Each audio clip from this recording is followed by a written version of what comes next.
My stepbrother kicked down my bedroom door at 3 a.m. He screamed, "I want his room and I want it now." "Whose room?" I asked, half asleep, while my stepbrother Logan stood there breathing hard with his fists clenched. He was 17 and had moved in 6 months ago when my dad married his mom, Sheila, but he'd never acted violent before.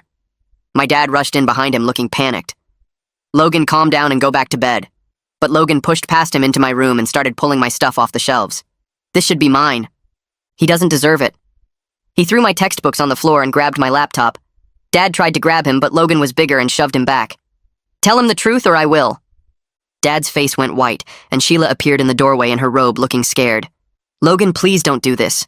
We talked about waiting." "Waiting for what?" I stood up confused and worried because Logan was destroying my room at 3 in the morning on a Tuesday. "I'm done waiting. It's been 6 months of watching him live in what should be mine." He kicked my desk chair and it hit the wall hard. "You promised me when we moved in." Sheila was crying now. "That's not what we promised. You're twisting everything." She tried to touch Logan's arm, but he jerked away. "You said once we were settled, things would change." He looked at me with pure hatred. "You said he was temporary."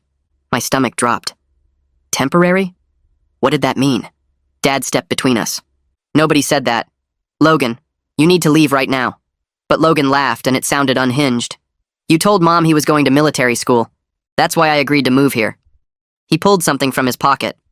"I have the emails." He waved papers around. "Branson Military Academy, starting January. Mom forwarded me everything."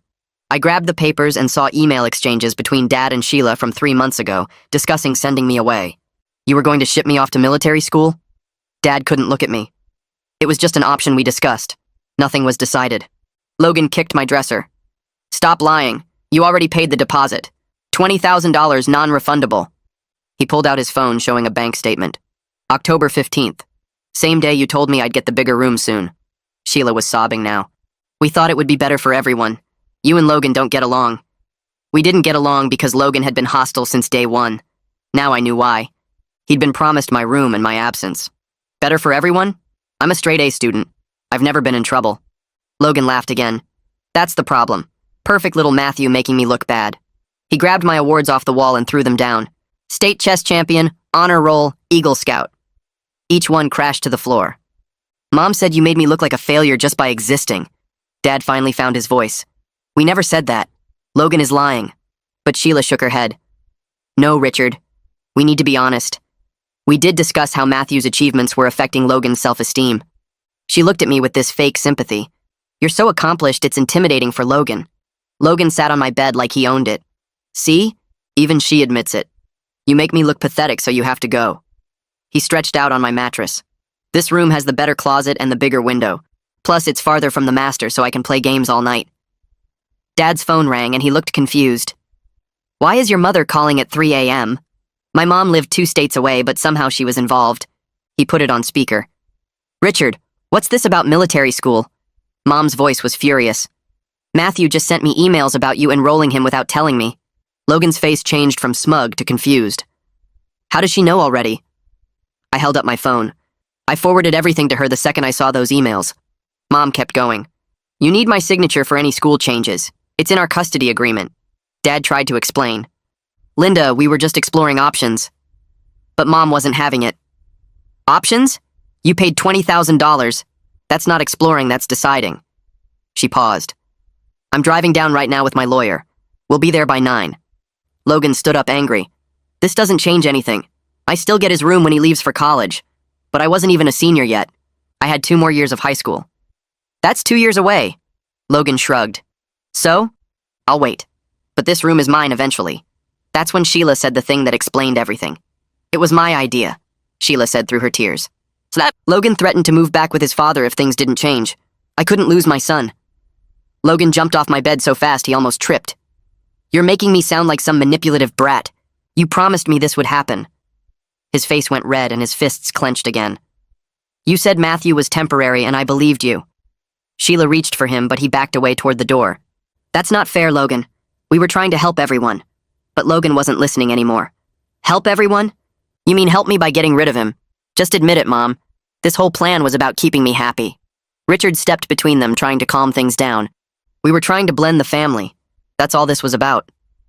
I couldn't believe he was still making excuses after everything that just happened. Mom's lawyer will be here in 6 hours. You can explain it to her. Logan turned and punched the wall right next to my doorframe. His fist went straight through the drywall, leaving a hole the size of a grapefruit. Chunks of white plaster fell onto my carpet, and Logan shook his hand like it hurt. Richard just stood there staring at the hole without saying anything. Logan stormed past him into the hallway, and I heard his bedroom door slam so hard the walls shook. Sheila was crying harder now, with her hands covering her face. This is all wrong. This wasn't supposed to happen like this. Richard put his arm around her, but she pushed him away. Don't touch me. You said this would work. I grabbed my laptop off the floor where Logan had dropped it and checked that it wasn't broken. The screen had a small crack in the corner, but it still turned on. I picked up my important documents from the mess on the floor, including my birth certificate and social security card that I kept in my desk drawer. My hands were shaking as I gathered everything I might need. Matthew, please let us explain, Richard said, but I walked past him without looking. I went into the bathroom and locked the door behind me. The lock was flimsy, but it was better than nothing. I sat on the floor with my back against the door and my laptop on my knees. Through the door, I could hear Richard and Sheila arguing in harsh whispers. This is your fault. You pushed too hard, Richard said. Sheila's voice got louder. My fault? You agreed to everything. You signed the papers. Their voices moved down the hallway toward their bedroom. How are we going to explain this to Linda's lawyer? She's going to destroy us in court. Sheila said something I couldn't hear, and then their bedroom door closed. I pulled out my phone and saw 3 texts from Josh asking why I wasn't online for our usual gaming session. I typed out everything that just happened, starting with Logan kicking down my door. Josh responded in less than a minute. Holy crap, dude. I'm coming to get you right now. I told him to wait. My mom will be here by 9. I need to be here for whatever happens next. Josh sent back a bunch of angry emojis. Your dad is insane. Let me know if you need anything. I set my phone on the edge of the sink and tried to think about what would happen when Mom arrived. The bathroom floor was cold and hard, but I didn't want to go back to my room. I could hear movement in the house as Richard and Sheila walked around doing whatever they were doing. Around 5 in the morning, I heard a loud knock on the front door. Richard's footsteps rushed down the stairs and I heard him open the door. Is everything okay in there? The yelling woke up half the street. It was our neighbor from 2 houses down. Richard's voice sounded fake and cheerful. Oh, sorry about that. Just a family disagreement. Everything's fine now. The neighbor didn't sound convinced. It sounded pretty violent. I called the police about 3 hours ago when I heard all the banging and crashing. My stomach dropped. The police were coming. Richard tried to laugh it off. That really wasn't necessary, but thank you for your concern. The neighbor said something else I couldn't hear, and then the front door closed. Richard came back upstairs and knocked on the bathroom door. Matthew, the police are coming. You need to come out and not make this worse. I didn't answer him. About an hour later, I heard another knock at the front door, followed by deeper voices. Police. We got a call about a disturbance at this address. Richard let them in, and I heard 2 officers talking to him in the entryway. We need to speak with everyone in the house separately. I unlocked the bathroom door and came out. 2 officers stood in the hallway looking at the hole in the wall that Logan had punched. One of them was tall with gray hair, and the other was younger with dark skin. Are you Matthew? The older officer asked. I nodded and showed them into my room. They looked at the door hanging off its hinges, and all my stuff scattered across the floor. Can you tell us what happened here? I explained everything, starting with Logan kicking down my door at 3 in the morning. The younger officer took notes while I talked. He was mad because my dad was sending me to military school and Logan was supposed to get my room. The officers looked at each other. Where is Logan now? I pointed down the hall. In his room.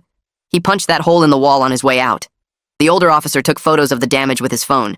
He photographed the broken door, the hole in the wall, my textbooks on the floor, and my awards that Logan had thrown down. We need to talk to Logan and your parents. They went down the hall and knocked on Logan's door. I heard him open it and start talking in this fake, calm voice. It was just a normal argument between brothers. Nothing serious. But the officers weren't buying it. Normal arguments don't result in kicked-in doors and holes in walls. They brought Logan out into the hallway and he wouldn't look at me. The younger officer showed him the photos. This is property damage and domestic disturbance. We're filing a report. Richard came upstairs looking panicked. Officers, please. Logan made a mistake, but pressing charges will ruin his future. He's applying to colleges next year. The older officer shook his head. That's not our decision to make, sir. We document what we see and file the report. The rest is up to the courts. He looked at Richard seriously. We strongly recommend family counseling. If we get called back here for another violent incident, someone will be arrested regardless of age. Richard's face went pale, and the officers finished taking their statements and left around 7:30. Richard tried to talk to me, but I went back into the bathroom and locked the door again. I heard him and Sheila arguing again about what they were going to tell Mom's lawyer. At 8:30, I heard a car pull into the driveway. I looked out the bathroom window and saw Mom getting out of her car with a woman in a business suit carrying a briefcase. Mom looked tired from driving all night, but her face was set and angry. I unlocked the bathroom door and went downstairs. Mom saw me and immediately pulled me into a tight hug. "Are you okay? Did anyone hurt you?" I shook my head and she held me tighter. The woman with her set down her briefcase and pulled out a camera. "I'm Veronica Richards. I'm your mother's lawyer. I need to document everything." Richard came down the stairs with Sheila behind him. Veronica started taking photos of the house before Richard could say anything. She photographed the hole in the wall, my destroyed door, and all the damage in my room. She took notes on her phone while Mom stayed close to me. "Matthew, tell me exactly what happened." I went through the whole story again while Veronica recorded everything. When I finished, she looked at Richard. "I need to see all the military school paperwork. Every document, every email, every receipt." Richard looked like he wanted to argue, but Sheila touched his arm. "Just give it to her, Richard. There's no point hiding it now." He went into his home office and came back with a folder. Veronica spread the papers across the dining room table and started photographing each page. There were the enrollment forms for Branson Military Academy with Richard's signature at the bottom. There was the payment receipt showing $20,000 paid on October 15th. And there at the bottom of the enrollment form was a signature line for both parents. Richard had signed his name and then signed Mom's name too without her permission. Mom's face turned red when she saw Richard had signed her name without permission. She pointed at the enrollment form where both signatures sat next to each other and told Richard this was forgery and completely illegal according to their custody agreement. Richard took a step back and said he hadn't actually forged anything yet, because the forms weren't submitted. Veronica flipped through the papers and found a calendar page showing the submission deadline was 2 weeks away, which meant Richard had been planning to fake Mom's signature and send everything in without her knowing. She held up the calendar and told Richard that planning to forge a signature was just as bad as actually doing it, and family court judges took this kind of deception very seriously when deciding custody arrangements. Richard's hands shook as he tried to explain that he just wanted to have everything ready in case they all agreed it was the best choice. Mom laughed, but it wasn't a happy sound, and she said there was zero chance she would ever agree to ship me off to military school so Logan could have my bedroom. Veronica took more photos of the calendar page and the incomplete signature section, while Mom kept her arm around my shoulders. Sheila wiped her eyes and said they were planning to sit down with me eventually and explain all the amazing opportunities at military school. She talked about leadership training and college preparation like she was reading from a brochure. Mom cut her off mid-sentence and said no boarding school was happening without her written consent, and that consent would never come. Veronica added that Richard and Sheila trying to move me across state lines for school required both parents to sign legal documents agreeing to the relocation. She explained that their divorce decree had specific language about major decisions affecting my education and living situation. Richard tried to argue that military school wasn't technically relocation since I'd come home for holidays. Veronica shook her head and pulled out her phone to show him the exact wording in the custody agreement that defined any school requiring overnight stays as a relocation.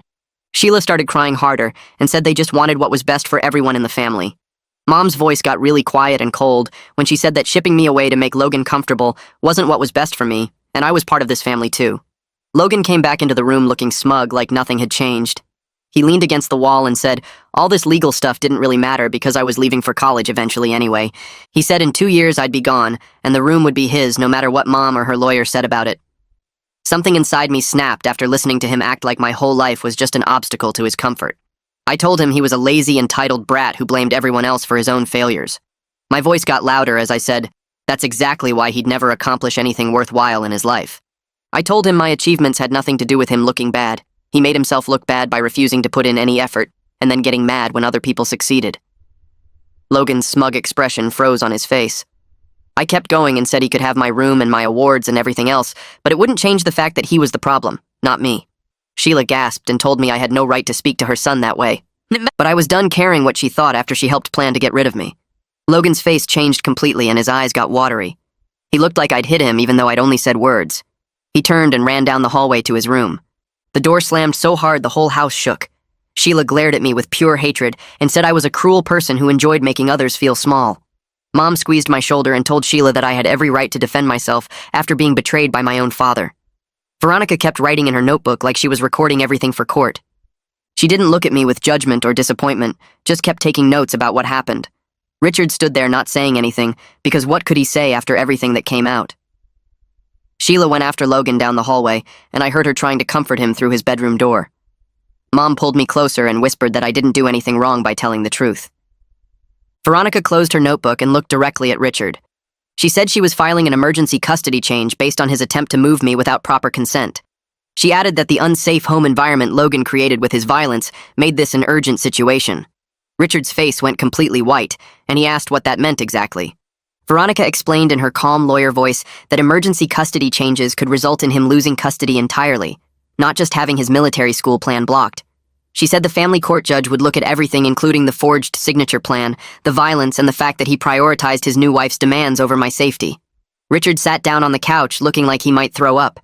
He said he never meant for things to go this far, and he thought he was solving a problem.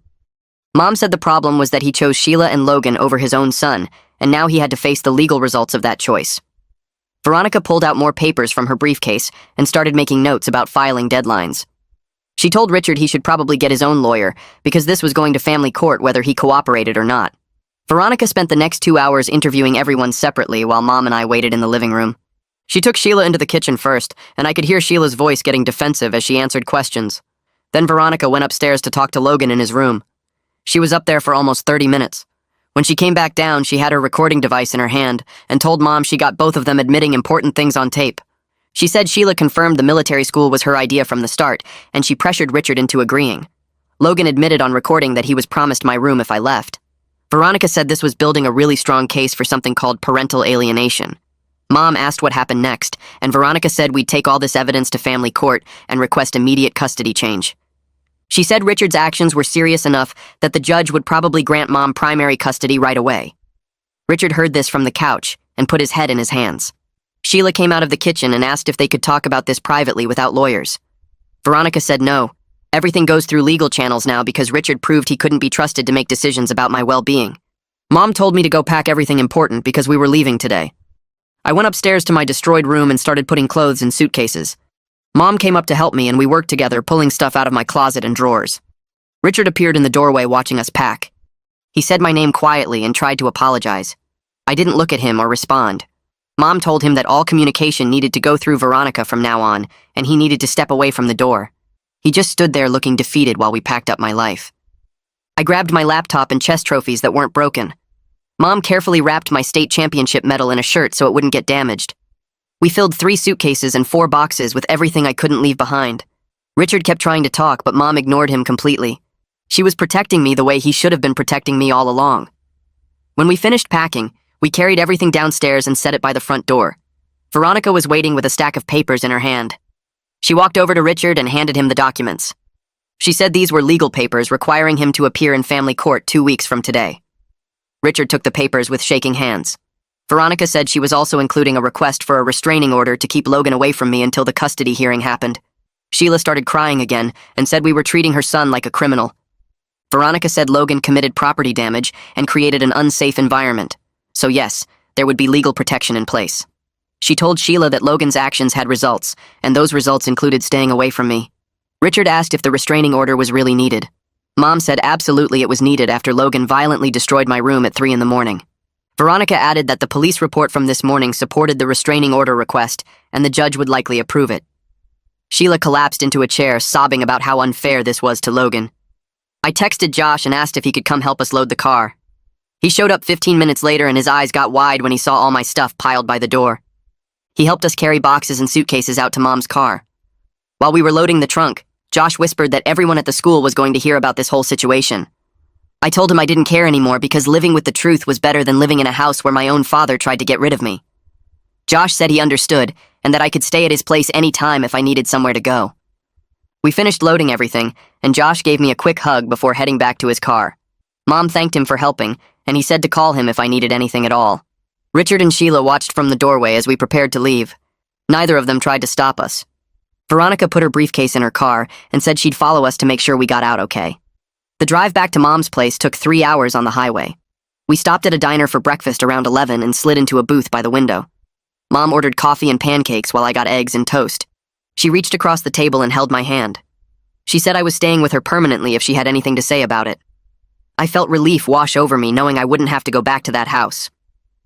Veronica joined us and ordered just coffee.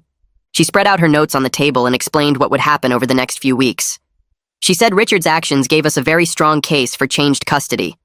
She explained the judge would look at the forged signature plan, the unsafe environment, and the fact that Richard prioritized his new family over my needs. Mom asked about the timeline, and Veronica said the emergency hearing would happen within 2 weeks. She said based on everything that happened, she expected the judge to grant Mom primary custody immediately. I ate my breakfast while they talked about legal strategy. For the first time in months, I felt like someone was actually protecting me instead of trying to get rid of me. Mom's apartment was on the 3rd floor of a building near downtown, and we had to carry everything up the stairs because the elevator was broken. She kept apologizing about the size, but I didn't care because it felt safe in a way Richard's house never did after Logan moved in. The guest room was small with just enough space for a bed and dresser, but Mom said we'd make it work. She hung my state chess championship certificate on the wall first thing and promised we'd go back for my other awards once the legal stuff got sorted out. Richard would have to let us get my belongings, or Veronica would file contempt charges, and he'd be in even more trouble with the judge. I unpacked my clothes while Mom made up the bed with fresh sheets that smelled like lavender detergent. She said this was my permanent room now, and I could decorate it however I wanted. The window looked out over a parking lot instead of the backyard I was used to, but I could see the sky, and that was enough. We ordered pizza for dinner and ate it sitting on her couch watching old movies neither of us really paid attention to. I called the school counselor Monday morning before classes started and explained I needed to transfer immediately because of a family emergency. Amelia asked if I was safe, and I told her yes. I was living with my mom now and wouldn't be coming back to my old school. She said she understood and would help get my records transferred fast so I wouldn't fall behind in my junior year. We spent 20 minutes on the phone going over my schedule, and she promised to contact my new school's counselor to coordinate everything.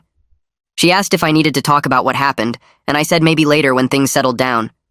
Amelia said her door was always open even after I transferred and to call anytime. Richard started calling Mom's phone around noon that day, and she let every call go straight to voicemail like Veronica told her to. I could see her phone lighting up over and over on the kitchen counter while we ate lunch. One message had Richard yelling about how we couldn't just take me away without discussing it first. Another message had him crying and saying he was sorry, and could we please talk about this like adults. Mom played each voicemail on speaker so Veronica could hear them, and then deleted them after Veronica saved copies as evidence. She said Richard had no right to demand anything after what he tried to do. My phone buzzed with a text from Sheila around dinner time, and it was this long message about how I misunderstood everything. She wrote that they were only trying to help Logan feel included in the family, and that sending me to military school wasn't about getting rid of me. She said Logan struggled with his self-worth, and seeing my accomplishments every day made him feel worse about himself. She wrote that they thought giving me new opportunities would be good for everyone, and I was being selfish by not understanding their perspective. I screenshot the whole text and sent it to Veronica, who responded immediately saying this was more evidence of them putting Logan's feelings over my actual well-being and legal rights. Veronica said Sheila basically admitted in writing that they planned to remove me from my home to make Logan feel better about himself.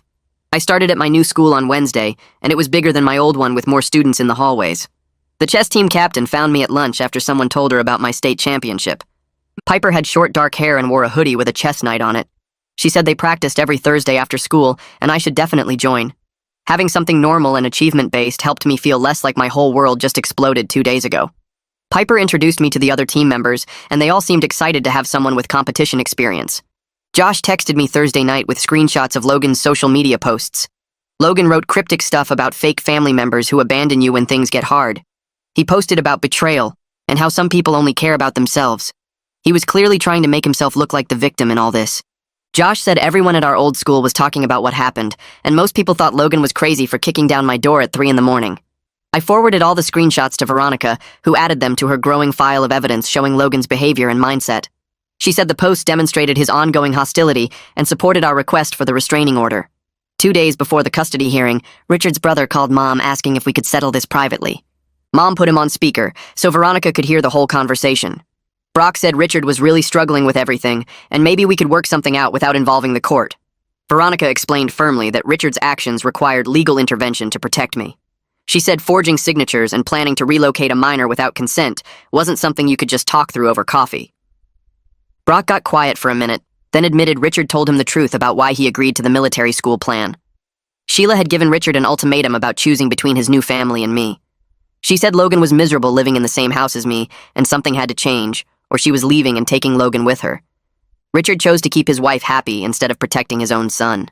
Mom's face went red when she heard this, and she started yelling at Brock about how Richard threw away our relationship for someone else's insecure teenager. Veronica had to calm her down and remind her that Brock was actually helping by admitting all this. Brock said he told Richard the plan was wrong. But Richard wouldn't listen because he was terrified of losing Sheila. The custody hearing happened on a Tuesday morning at the county courthouse downtown. Mom and I got there early and met Veronica in the lobby. Richard showed up with a lawyer in a suit who carried a briefcase full of papers. Richard wouldn't look at me when we walked past each other to our separate sides of the courtroom. The judge was a woman in her 50s with gray hair pulled back tight. Richard's lawyer stood up first and tried to argue that military school would be good for my character development. He said young men benefit from structure and discipline, and that Branson Military Academy had an excellent reputation. Veronica stood up and destroyed his argument by presenting my transcript showing straight A's in all advanced classes. She showed my athletic achievements, including varsity track and my Eagle Scout certificate. She presented my spotless disciplinary record with 0 detentions or suspensions in my entire school history. She asked the judge what character correction was needed for a student who excelled academically, contributed to his community, and never caused any problems. Richard's lawyer didn't have a good answer for that.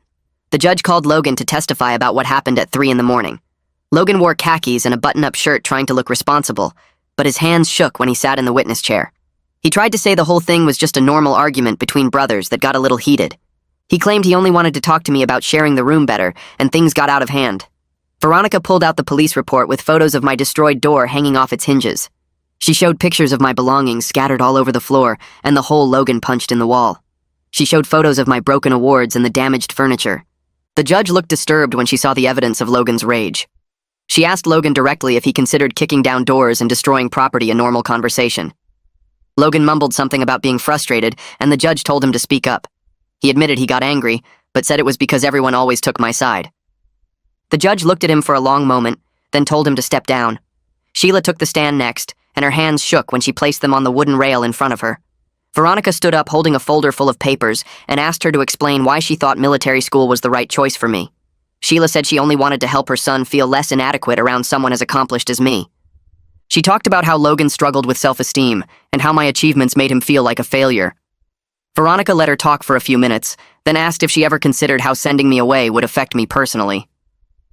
Sheila went quiet and looked down at her hands.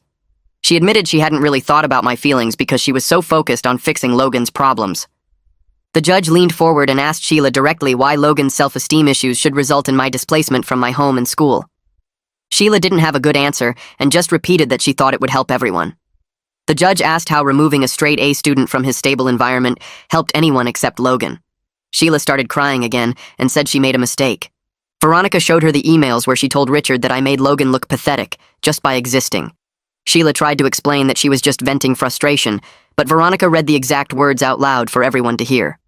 The courtroom went silent when people heard how Sheila described me as a problem that needed to be solved rather than a kid who deserved protection. Richard took the stand after Sheila, and he looked like he aged 10 years in the past 2 weeks. His lawyer asked him to explain his side of the story, but Richard just shook his head and said he wanted to tell the complete truth. He talked about how Sheila pressured him for months about Logan's unhappiness in our house. She told him every day that Logan was miserable living in my shadow, and something had to change. Richard admitted he chose the path of least resistance instead of addressing Logan's behavioral issues or setting boundaries with his new wife. He said he was terrified of losing Sheila and going through another divorce, so he agreed to her plan. Veronica asked him if he understood that he failed me as a father. Richard's voice broke and he said yes, he understood completely. He looked at me for the first time during the hearing and apologized with tears running down his face. He said he chose his own comfort over my well-being, and there was no excuse for that. The judge asked him why he didn't discuss the military school plan with Mom before paying the deposit. Richard admitted he knew Mom would never agree, so he planned to forge her signature and present it as a done deal. He said he thought if he could just get me enrolled, then everyone would accept it and move on. The judge looked disgusted and told him that was kidnapping under state law. The judge took a 15-minute break to review all the evidence and testimony. Mom held my hand the whole time and whispered that everything would be okay. Veronica looked confident, but I felt sick to my stomach waiting to hear what would happen. When the judge came back, she didn't waste any time. She awarded Mom primary custody immediately, with Richard getting only supervised visitation until he completed family counseling. Richard looked devastated, but he didn't argue or try to fight the decision. Sheila stood up angry and said the judge wasn't being fair to Logan's struggles. The judge told her to sit down and be quiet, or she'd be removed from the courtroom. Sheila stormed out anyway, slamming the door behind her. The judge said Richard's actions showed he couldn't be trusted to make decisions in my best interest. She said attempting to relocate a minor without the other parent's consent was serious and showed poor judgment. She ordered Richard to complete 6 months of counseling before any custody modifications would be considered. Mom squeezed my hand tight, and I felt this huge weight lift off my shoulders, knowing I didn't have to go back to that house. After the hearing ended, Veronica pulled Richard's lawyer aside in the hallway. I watched through the courtroom door as they talked for about 20 minutes. Veronica came back and told us she negotiated the return of the $20,000 military school deposit. Richard agreed to put that money into my college fund instead of keeping it or giving it back to Sheila. It wasn't enough to fix what he did, but it was something concrete that showed he was trying to make amends. Mom thanked Veronica for everything and wrote her a check for her legal fees. Veronica told me I was a brave kid for standing up for myself and that I should be proud. Richard tried to approach us in the parking lot, but Mom told him all future communication goes through Veronica per the court order. He nodded and walked away looking broken. I felt bad for him for about 2 seconds, then remembered he tried to ship me off to military school so his stepson could have my room. The next month passed in a blur of settling into my new routine with Mom. Her apartment was smaller than Richard's house, but it felt safe and stable. I transferred to the local high school in her district, and the guidance counselor helped me get caught up in all my classes.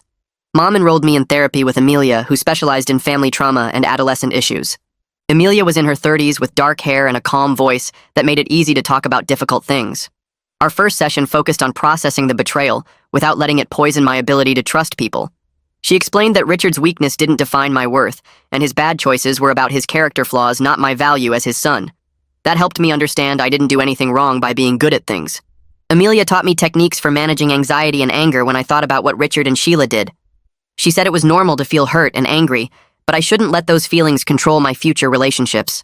Mom came to some sessions with me, and we talked about rebuilding our relationship after years of split custody. Mom admitted she should have fought harder for primary custody years ago when she first noticed Richard prioritizing his new family over me. Josh started visiting on weekends, and we'd play video games or go to the movies like nothing changed. He told me Logan got suspended from the school for fighting with someone who asked about the family drama. Apparently, Logan punched a kid in the cafeteria who made a comment about his mom trying to get rid of his stepbrother. Josh said Logan's anger issues were getting worse now that his plan to get my room failed, and he was facing consequences for his violent behavior. The school put him in anger management counseling, but according to Josh, he just sat there refusing to participate. I felt a little bad for Logan because his whole life was falling apart, but then I remembered he kicked down my door at 3 in the morning and destroyed my stuff. Some people create their own problems, then get mad when they face consequences. Josh also told me Richard moved out of the big house into a smaller apartment because he couldn't afford it anymore without Mom's child support payments. Sheila was furious about the downsize and blamed Richard for losing the custody case. Their marriage was falling apart just months after they caused all this damage to my life. Richard started sending letters to Mom's apartment apologizing and asking if we could slowly rebuild our relationship. The first letter was 5 pages long, going through everything he did wrong and how sorry he was. Mom read them first, then left it up to me to decide if and when I was ready to respond.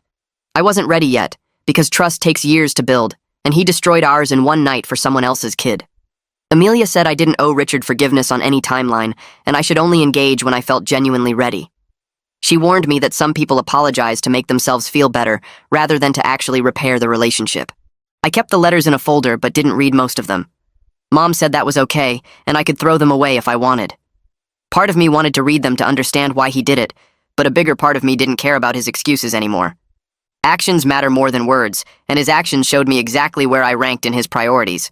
My new school had a strong chess program, and the team captain Piper invited me to compete in a regional tournament 2 months after I transferred. Piper was a senior with short dark hair, and she'd won state championships 3 years in a row. She heard about my previous wins and wanted me on the team for the spring season. The tournament was at a college campus about an hour away, and Mom drove me there early Saturday morning. I won my first 3 matches easily, then faced a tough opponent in the semifinals. The game went on for almost 2 hours before I found a winning strategy. When I won, Mom cheered louder than anyone in the room, and I realized I had everything I needed right here without Richard's house or approval. I placed second overall, which felt amazing, because I was succeeding on my own merit in a new environment. Piper congratulated me and said I'd definitely make varsity next year.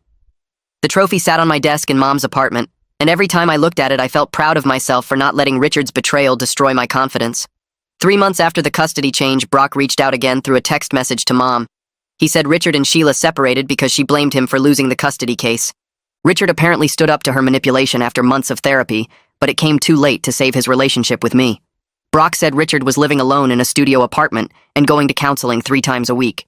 He asked if there was any chance I'd consider talking to Richard once his supervised visitation ended. Mom showed me the message, and I told her I wasn't sure yet.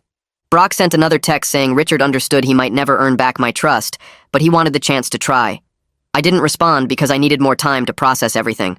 Amelia said it was healthy to take my time and not rush into reconciliation, just because Richard was finally doing the work he should have done months ago. She reminded me that real change takes consistent action over time, not just a few months of therapy after getting caught. The family therapist assigned by the court finally scheduled our first session for a Tuesday afternoon. Mom drove me to the office building downtown and waited in the lobby while I went in.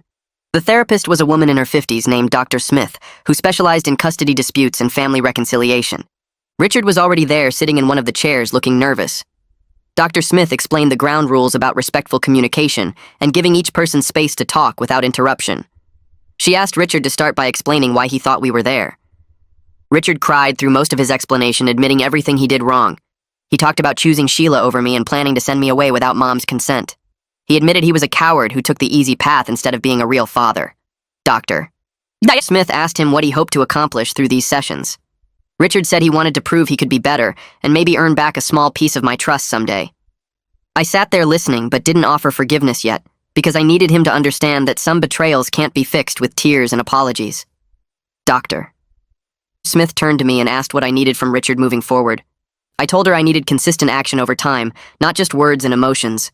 I said if Richard wanted any relationship with me, he'd have to prove through years of changed behavior that I mattered to him. Richard nodded and said he understood that was fair. The session ended with Dr. Smith scheduling us for weekly meetings over the next 3 months to work on communication and trust building. A week after the court-ordered therapy session ended, Logan sent me a text message that I didn't expect. The message was long and actually sounded real instead of the fake stuff people usually write when they're forced to apologize. He admitted he'd been jealous of everything I accomplished since the day he moved in, and that watching me succeed made him feel like garbage about himself. He said his therapist was helping him understand that tearing me down wouldn't make him better, and that his anger problems came from his own insecurity, not from anything I did to him. He wrote that he was working on himself in therapy twice a week and trying to figure out why he needed to destroy other people to feel okay about his own life. The apology seemed genuine, but I didn't care anymore because too much damage had been done. I screenshot the message and showed it to Mom, who read it carefully, then asked what I wanted to do about it. I told her I appreciated that Logan was getting help, but I wasn't interested in having any kind of relationship with him, not now and probably not ever. She nodded and said that was completely fair, and I didn't owe Logan forgiveness just because he finally realized he'd been awful. I deleted the message without responding because Logan needed to learn that apologies don't erase actions, and some bridges get burned beyond repair. Amelia said in our next session that my choice to not engage with Logan was healthy boundary setting and showed I understood my own worth. 2 weeks later, Richard asked through his supervised visitation coordinator if I'd consider doing monthly dinners once his supervised period ended in 3 months. The coordinator passed along Richard's request during one of our check-ins and said Richard wanted to rebuild our relationship slowly if I was willing. I told the coordinator I needed time to think about it and discuss it with Mom and Amelia before making any decisions. That night at dinner, I brought it up with Mom, and she listened carefully while I explained what Richard was asking for. She said the choice was completely mine, and she'd support whatever I decided, whether that meant giving Richard a chance or cutting him off entirely. I met with Amelia the next day, and we talked through what monthly dinners might look like and what boundaries I'd need to set. Amelia helped me understand that I could try rebuilding a relationship with Richard without committing to full forgiveness or pretending everything was okay. After a week of thinking it over, I told the coordinator I'd agree to try monthly dinners once the supervised visitation ended. I made it clear through the coordinator that rebuilding trust would take years, not months, and Richard would have to prove through consistent actions over time that I actually mattered to him. The coordinator said Richard cried when he heard my answer and promised he understood the conditions. My first report card from the new school arrived in November, and every single grade was an A, just like always. I made the honor roll again, which felt amazing, because it proved that Richard's claim about military school being necessary for my development was complete garbage.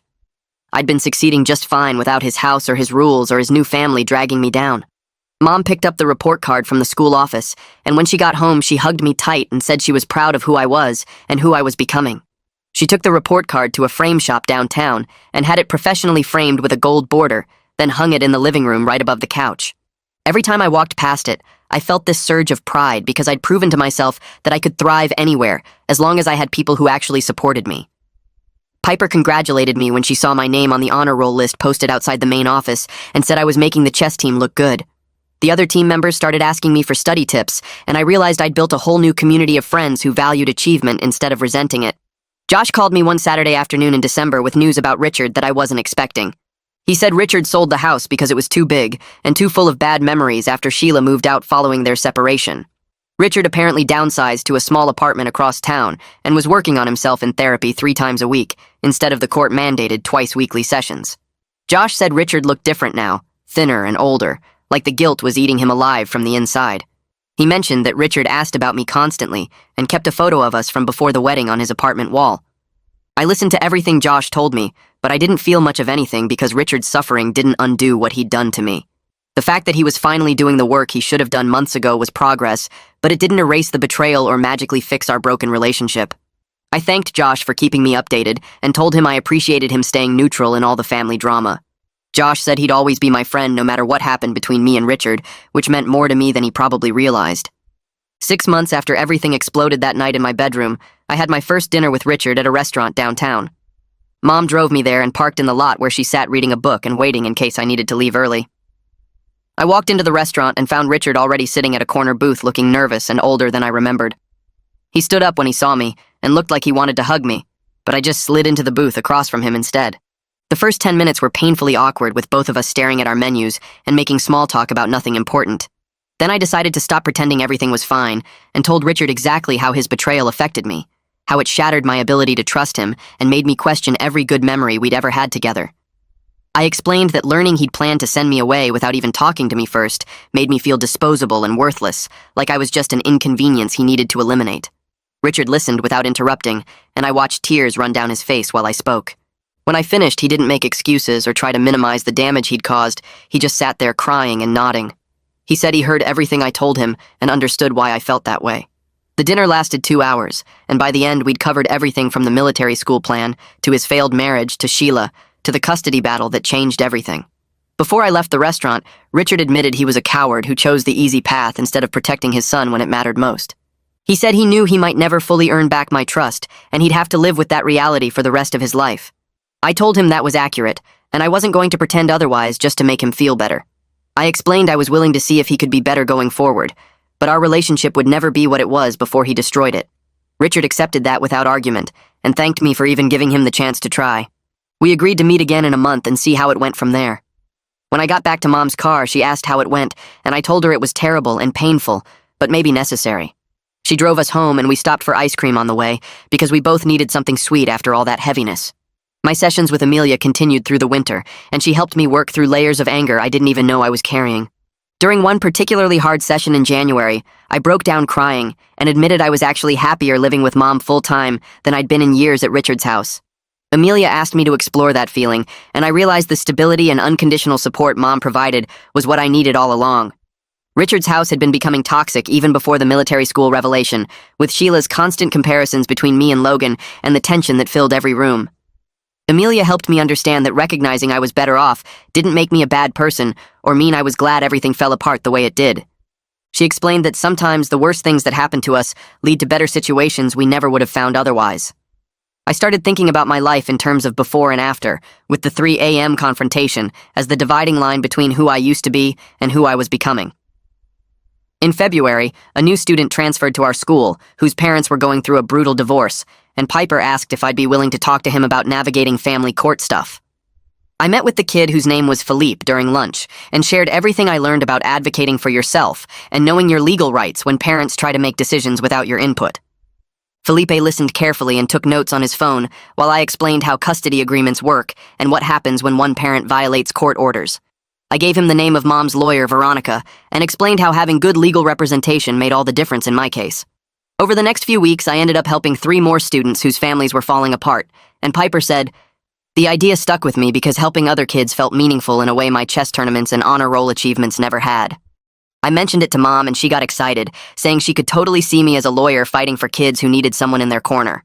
Richard continued showing up for our monthly dinners through the spring, and slowly proved he was serious about being better.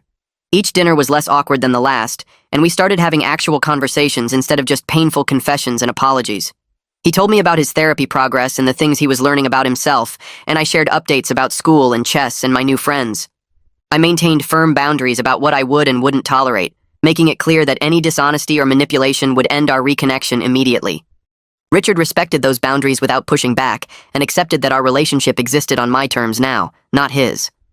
Mom supported whatever level of relationship I was comfortable with and never pushed me to forgive faster than I was ready. She said healing happens at its own pace, and nobody gets to rush that process for their own convenience.